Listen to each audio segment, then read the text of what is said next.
This is gonna be my first impressions of the new patch that they just came out for Diablo Immortal. There is a lot to unpack. We have the loyalty bonus, crafting systems, enchants, so many things. So I'm gonna give you some guides and tips about how can you take the most advantage. And also I'm gonna give like a score of like the things 1 out of 10, what I thought it was like really good and what I thought it was a bit underwhelming.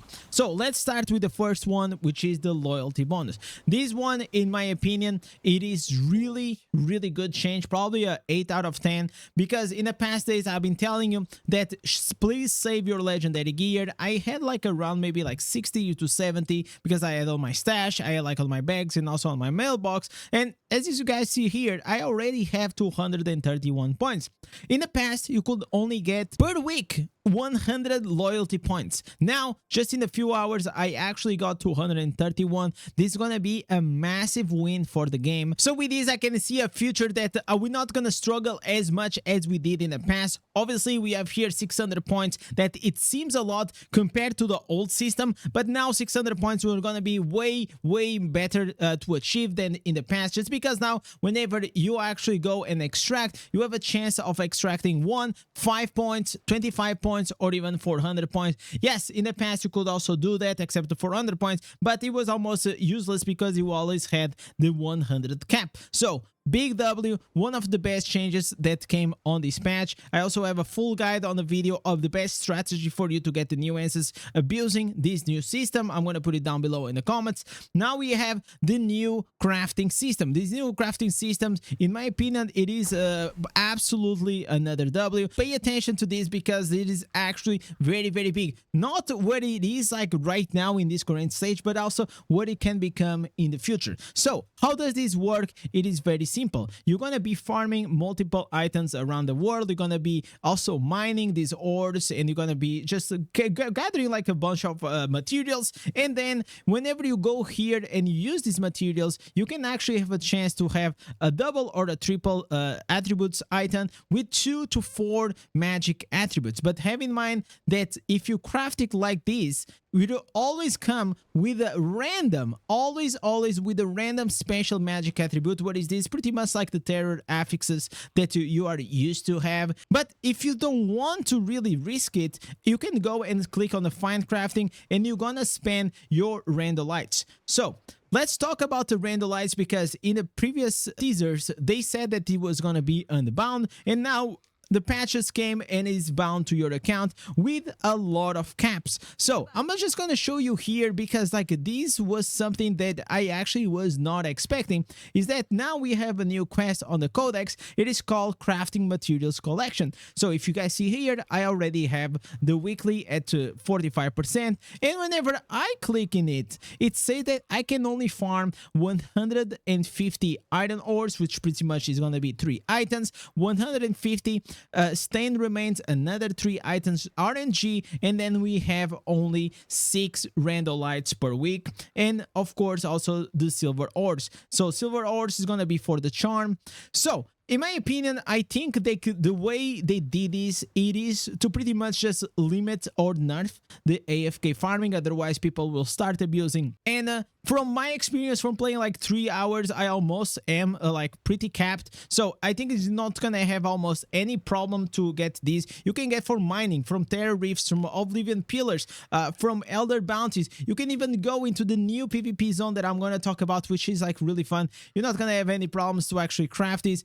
However, it is a bit disappointing that pretty much you can only craft 1 item, like 1 good item. But if we add this to already the triple item or 4 item that we get from the codex quest whenever we do 10 terror answers, I mean, that's not that bad to have like 2 really good items coming into your account. And in this case, you can actually select which one you want. So if you're missing a headpiece or something like that, you can go and you can craft it once a week. You can literally pick whatever you want, and I think this is actually a big W. So if I had to rate, I will say that this system, it is probably like a 7 or a 8 out of 10, because in the future they can actually keep expanding. Obviously it seemed a bit underwhelming, but of course the cap had to exist, otherwise people will just go wild with the AFK farming. On the enchant improvement, this is something that in the past they added to the game. If you guys don't know what the enchant is, pretty much you have one stat in one item and then you pretty much can reroll it. You can reroll one of them.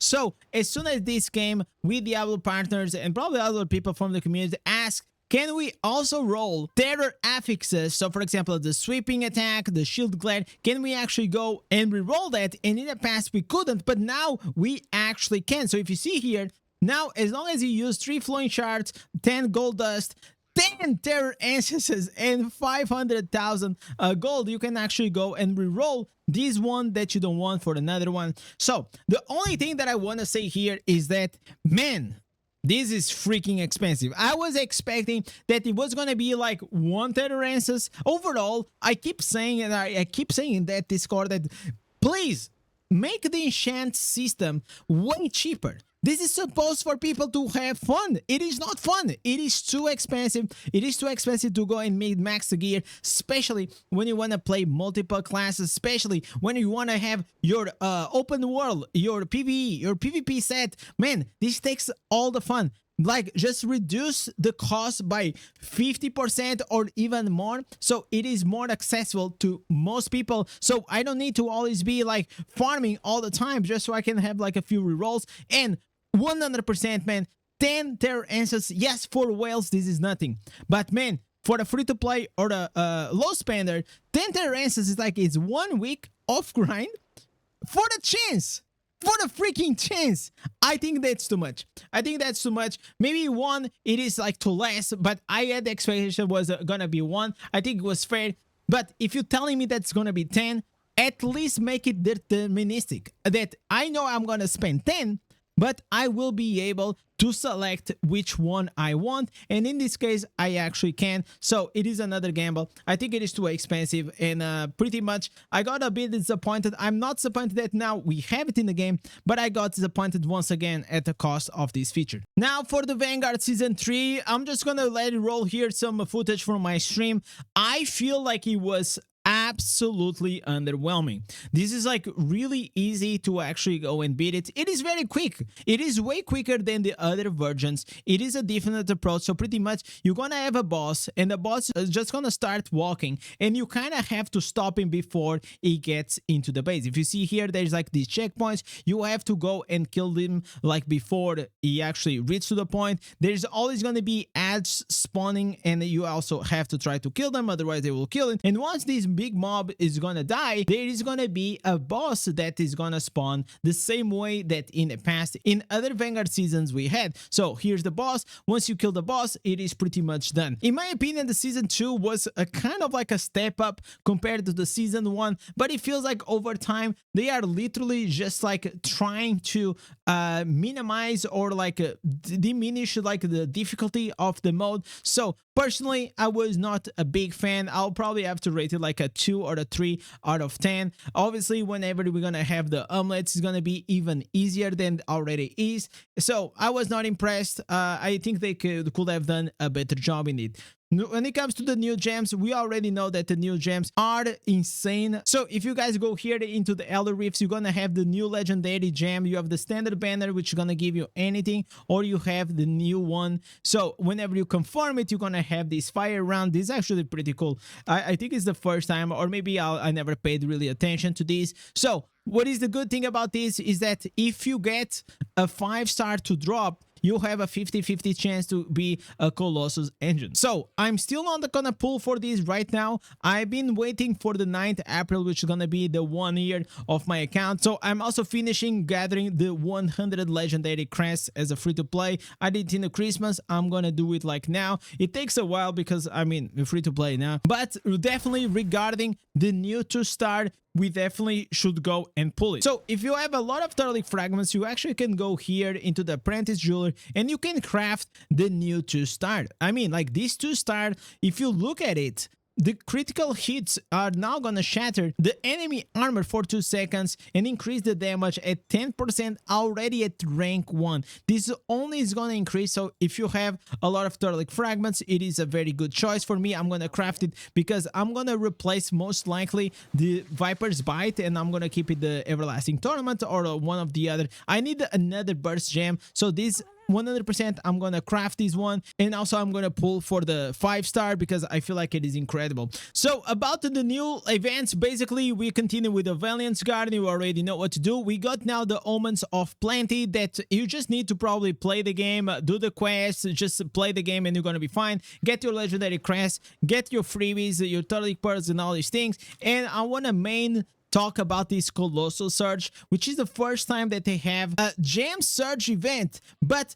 just mainly for the new 5-star and also for the Starfire gem. So how convenient, because now you actually go and you can pull the crest for your Colossus engine, and imagine you are unlucky and you just get a 2 out of 5 or a 3 out of 5 or something like that. But don't worry, you know why? Because if you spend a lot of money, you're gonna build up a lot of like these shards, and you can actually use to spend to upgrade from 2 stars to 3 stars, 3 stars to 4 stars with 7, and then 22 from 4 stars to 5 stars. So in a business sense, I have to take my ads off because a lot of whales actually don't want to pull the trigger because they already have their 4 to 5 stars like completed, and over time, it is becoming harder and harder for them to actually go and get rid of like their gems and starting pulling for these stronger gems. So now Blizzard made sure that you don't need to have excuses, because as long as you pull and you keep pulling for it, even if you are unlucky, you can still upgrade your Colossus engine to the level of resistance that you need. I think that this is actually like pretty good, even like for free-to-play players, because if you really want to actually go and get like the Colossus Surge, you can just save your legendary items. You can go and then spend like 50 or 60 or something like that, like I am doing, and then even if you just get a 2 out of 5, you can actually go and upgrade to a 2 out of 5 or a 4 out of 5, and this is actually pretty good. So have this in mind. Whenever you are a low spender or free to play, try to always be cautious whenever you are pulling for the crest, because now we're starting to have mirror jewels. We also have like this gem surge, and in general, I will say that it's beneficial to usually order it for only pull in this special event than for you to keep pulling it really without any reason or any goal in mind. So with this, you can actually go and have like double value, because you're gonna have the banner of the 5-star, and you also can get like extra mats. You have here a 2-star copy, a lot of turtleic pearls, normal gems, and all these things, crests, and then you start like packing this polish score. And even if you just have one, that's already gonna be good, because you can still upgrade your 2 out of 5 to 3 out of 5. And I feel like in general, for the future of this game, I really think that we will always have the new gem surge that is gonna just incentivize people to just keep pulling for more and more and more. Well, this is a pay-to-win game, we already know that, but at least we have something here that's gonna give us a bit more freebies. The other one, let's talk about, it is gonna be the Phantom Cosmetic. Oh boy, the Phantom Cosmetic, man. I will say that, to be honest, this one, if I had to say, I think like it is a bit underwhelming. I feel like I don't like a lot of like the characters today. We went one by one. I feel like it is a bit too dark. I kind of like the cloak. The cloak, it is kind of nice. The only two that I like, it is pretty much the female demon hunter. Well, what a surprise. And it is the monk. These ones are really, really good. I really, really like it. It's looking actually really good, but I feel like I kind of needed like a bit more glow, man, because if we go here and we look at the barbarian, man, this is looking rough. Like personally, I'm not a huge fan, but maybe you are. The cloak, it is fine, but I don't think like the cloak is merging like that well with the other cloaks. It's looking kind of weird, but just let me know what you feel like. I mean, like these ones in general, like I feel like probably is a skip. I always tell you that whenever you see the artwork for the promotional, always take it with a grain of salt, because a lot of times it's not gonna be the exact same as you see on the beautiful artwork inside the game, and I think this is one of them. I just wanted to see a bit more glow, a bit more glare, something that will just pop it off. Maybe inside the game can be different, but here when I look at it, looks kind of weird. But you have also these ones that you can get it from the pulling. This is actually looks kind of cool. This one here, I kind of like it, but besides that, probably a skip. I'm sure like in the future they will come up with better skins. So regarding the story, without spoiling too much, I will say that I thought it was like below average. There is like one thing that it got me slightly hyped, because you know, like there's something new that is gonna come into the game that is also part of this main quest, and it just like looked like a bit too short. It didn't give enough time for me to immerse myself on the story. And I don't know, like the cutscenes, they were kind of mid. I kind of really preferred the approach they did in December whenever like we had the Diablo, that it was like a 1 hour long, that you could like see all the things that you were doing. You had cutscenes. It was like very well done and immersive. And I think like this one just kind of fell flat. They're gonna divide this in 4 parts. Probably it's gonna be like 3 mini parts, maybe like the 4th one at the end of the year. It's gonna be longer. I felt a bit disappointed. I was kind of hoping for something better, but let me know like what you thought about it. If you think that you know, it was kind of mid, I will say that it was even below mid. But what is definitely not mid, let me tell you that now we have the new PvP area. In this PvP area, it is actually absolutely goated. I really like it. This is like here in this well, just playing, like I won all the games, man. I did very well in this. It was really fun. So you have, I think like 30 versus 30 or something like that, and you're just like trying to compete for the flag. It is very chaotic. It is very fun. You can gain points from kills, from capturing the flag, from killing the mobs, and it was just fun. It was just fun the way you actually go. And if you want to go and queue for this, it is very simple. You have to go here to the ancient crane. You're gonna go into the city, and there's gonna be a new mob here that you can talk with him and just get into a queue, and it's gonna be selected to one of the teams. And to be honest, this was one of the best ways that I actually went, and I farmed a lot of like randolites. You don't need to do this if you want to just like get your 6 weekly, but I just thought it was very quick, very fun, an activity that is being added to the game. But now, if I think that this is gonna be enough for the future, or if it's something that people will just forget over time, I guess I will have to wait. But I think, to be honest, probably I will say that now it's gonna be exciting, but over the next weeks, I think the excitement for these is gonna go below, and maybe it's gonna be another dead zone. I hope not, but in general, I think that's what is gonna happen.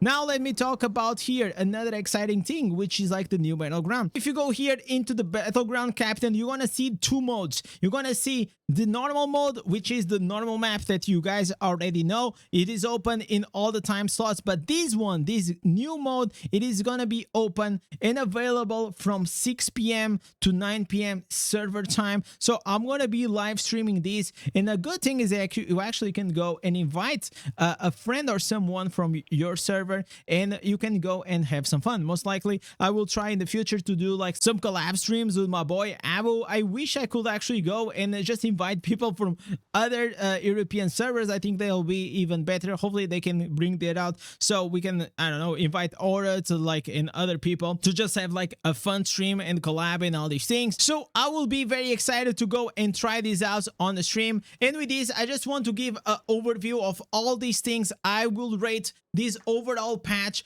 probably like a 7 out of 10, not because of like only the current things, but the possibilities that it's gonna open up for the future. Because we have here, they are fixing core issues in the game. They are not just adding like new stuff like randomly. No, they know that the loyalty bonus was always an issue for the longest time, and now they came up with a better system. Now we have for the first time crafting, and it kind of gets me excited for the future of crafting in the next patches and the next years. And also we have the new Enchant Improvement, which you can go and now reroll these terror axes, which is also very good. And well, regarding the PvP stuff, I think it is always a thumbs up. We have the PvP zone, which was great. We have the battlegrounds, and now the PvP team. I feel like overall this is the first time that I actually see that, you know, I'm not like on the copy on the that the devs are like listening, but at least I feel like they are going into a better direction.